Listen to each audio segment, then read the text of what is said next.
Semangat pagi, semangat bertemu kembali dengan channel IBMW. Channel ini akan membahas secara bersama atau belajar bareng untuk finance, research, dan hospitality. Nah, sebelum kita mulai ada baiknya kita bahas dulu cakupan mata kuliah manajemen keuangan atau bisa disingkat dengan MKU. Nah, manajemen keuangan atau MKU dalam bahasa Inggris disebut juga dengan financial management atau finance merupakan cabang dari bidang akuntansi. MKU seperti pada bidang manajemen lainnya menerapkan fungsi-fungsi manajemen yang dirangkum dalam POEC, POAC atau Planning, Organizing, Actuating, dan Controlling.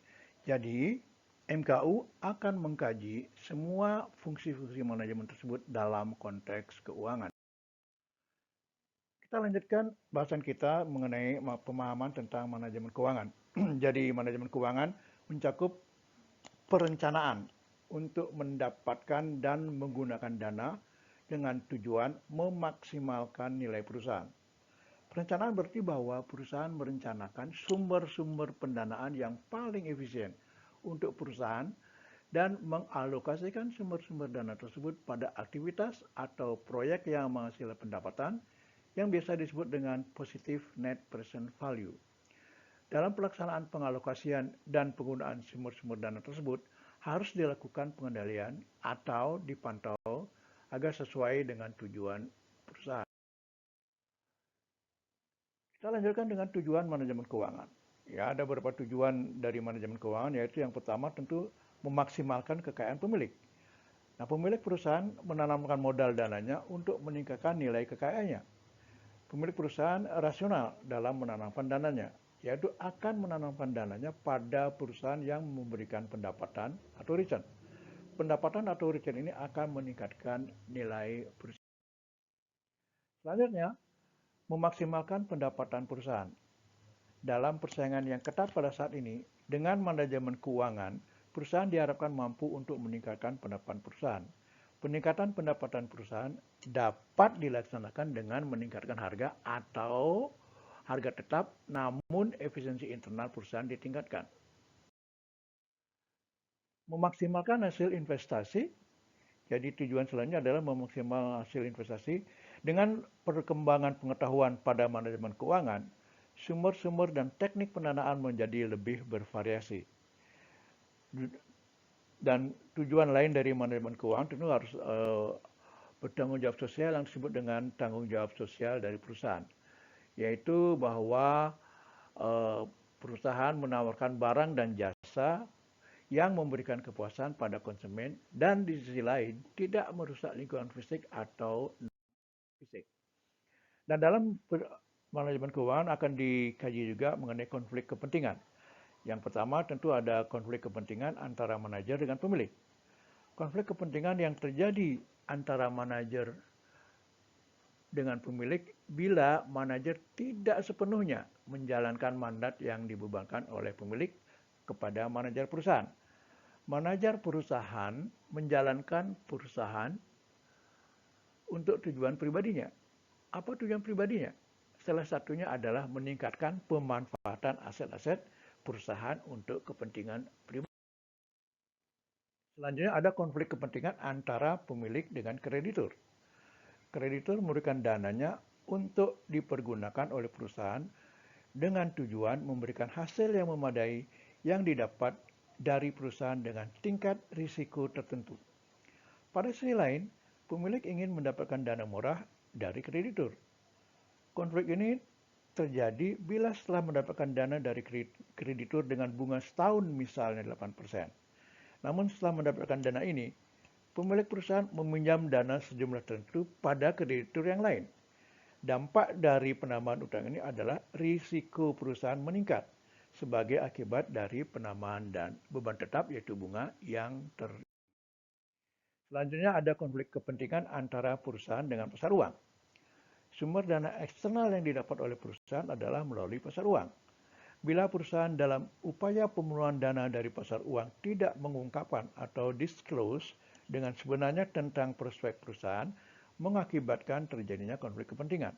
Misalnya, Perusahaan ingin mendapatkan dana dari pasar uang dengan biaya yang relatif murah. Akan mengungkapkan bahwa risiko perusahaan kecil.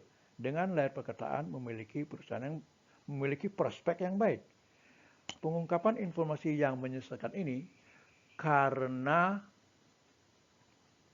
perusahaan ingin mendapatkan dana murah dengan tingkat risiko perusahaan yang relatif tinggi.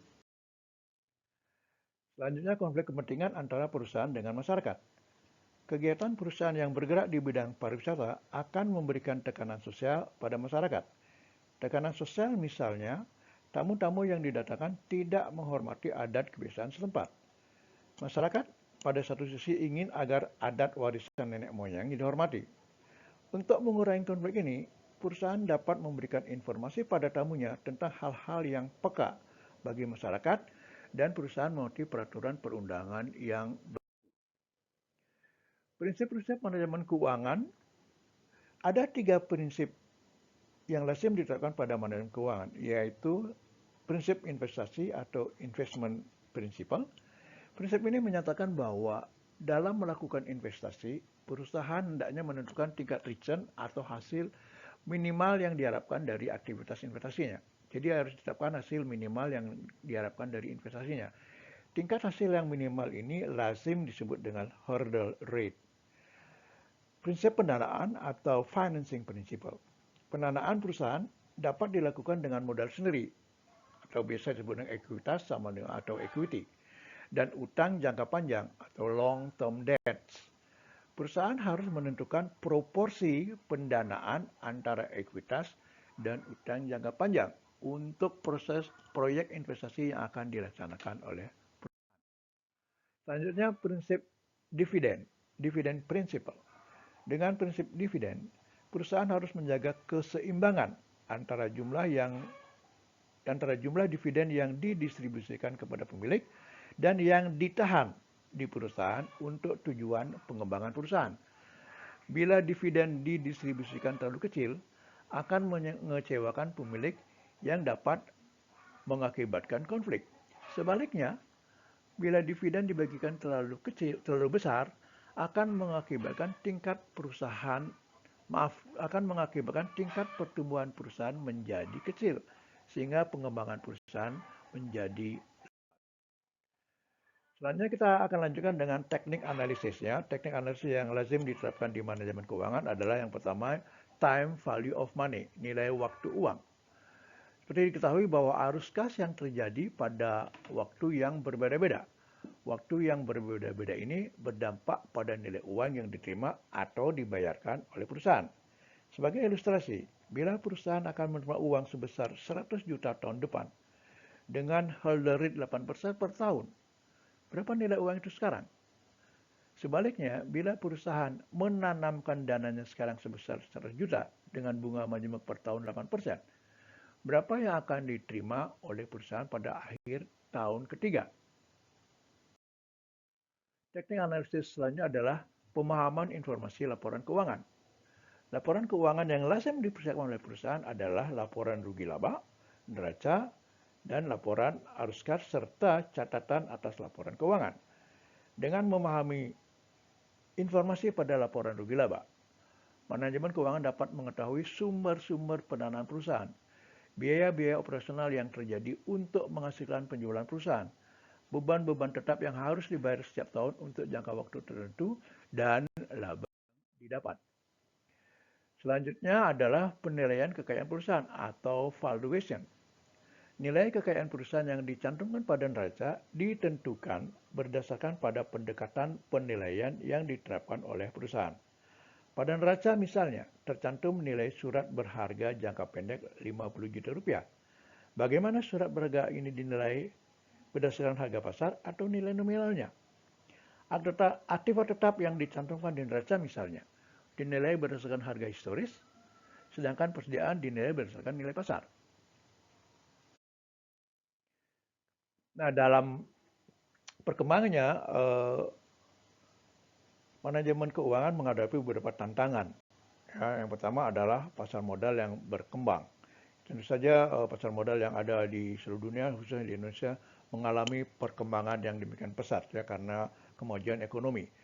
Dan perkembangan ini tentu juga akan berpengaruh pada pemahaman mengenai nilai dan risiko perusahaan, yaitu bahwa nilai perusahaan tentu juga akan berpengaruh pada risiko perusahaan. Demikian pula sebaliknya, bila risiko perusahaan tinggi, tentu nilai atau return yang diharapkan oleh investor akan menjadi lebih tinggi, yang sesuai dengan prinsip risk and return trade-off. Artinya makin tinggi risiko, makin tinggi return atau hasil yang diharapkan oleh investor.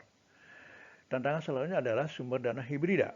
Jadi kata-kata hibrida itu berarti gabungan dari sumber dana yang bersumber dari ekuitas dan utang jangka panjang. Artinya instrumen investasi mencakup kedua karakteristik dari equity atau ekuitas dan utang jangka panjang.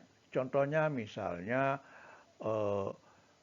obligasi yang bisa dikonversi atau convertible bonds dan juga ada saham preferensi. Itu merupakan sumber pendanaan hibrida. Tantangan selanjutnya di manajemen keuangan yaitu dengan perkembangan teknologi digital yang biasa disebut dengan perkembangan di industri 4.0. Nah, di industri 4.0 semua tercatat dan terdokumentasikan secara digital, ya, Internet of Things, lazim disebut demikian. Nah, itulah perkembangan dan tantangan yang dihadapi oleh manajemen keuangan. Jadi selanjutnya silakan saudara-saudara yang saya hormati untuk mencoba mengerjakan evaluasi yang diberikan ya. Selamat pagi, selamat mencoba.